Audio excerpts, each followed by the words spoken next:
Tell me if this quick story sounds familiar to you.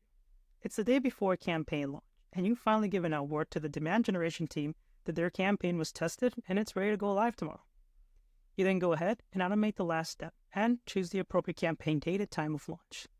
Meanwhile, everyone who was involved in the campaign process starts to hear of the news and begins to check the project off their list as well. You're about to do the same, but not without first getting one final request from marketing leadership, which they ask, "We would like to give an update on this campaign performance in our next week meeting." Now, your initial instinct will tell you to either go for the low-hanging fruit or pick an easy win metric, which you do. However, you still can't help but wonder if the metrics you chose will be of valuable insights to the marketing team. If you've ever been a character in the story, you know this feeling.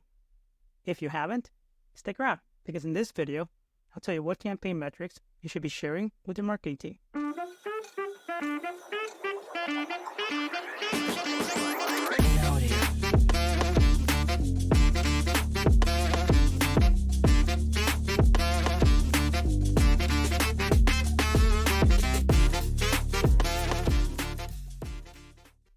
Hey everybody, it's Adan, the Marketing Operations Marketer, and today I want to talk to you about what campaign metrics you really should be tracking so that you can provide your marketing team with effective and meaningful insights. It's completely normal to feel unsure and want comfort in knowing what metrics measure impact. But to understand the impact a marketing campaign tactic had, you should focus on what counts as a campaign success. To do this, we need to talk about the inner mechanics of a marketing campaign. Campaigns are traditionally made up of two groups of metrics, measured within a specific marketing channel. Those two groups of metrics can be identified first as a touch point, which is responsible for creating awareness. And the second is engagement, which is responsible for taking awareness and creating an intent to buy.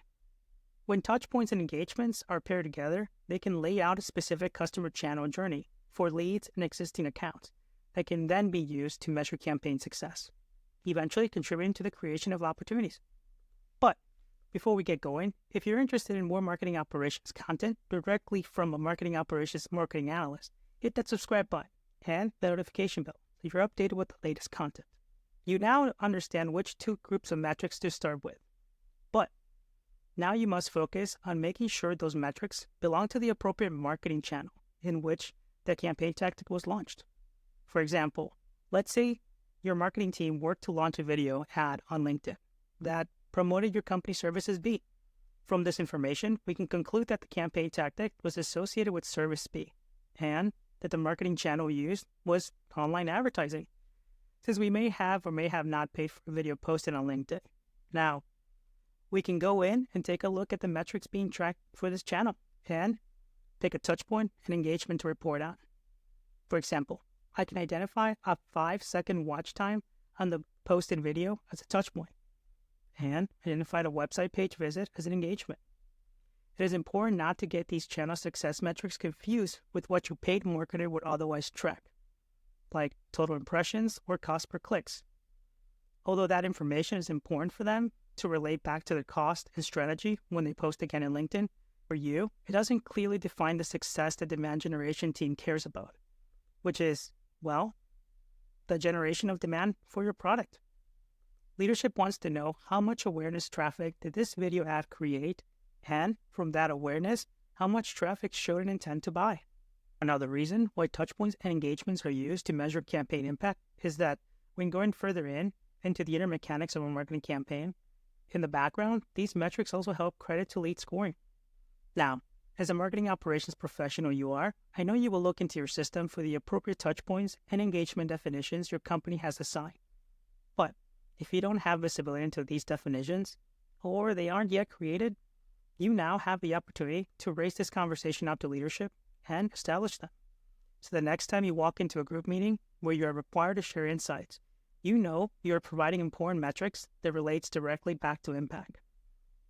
Remember, as marketing operation professionals, it is our job to ensure that we keep enabling the demand generation team, who heavily relies on us as the owners of the MarTech, to provide them with direction and allow visibility to them and for other teams like revenue ops and sales ops, which is important for them to understand how marketing measures campaign impact and its attribution. There you have it. You now know which metrics you should be tracking when measuring campaign impact.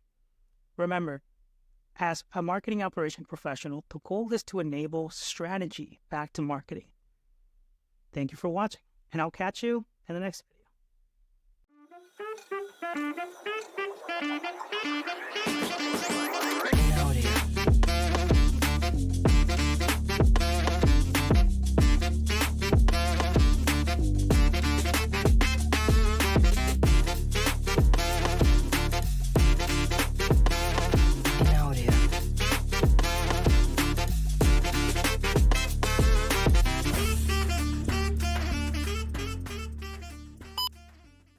Hey everybody. I'm gonna start that over.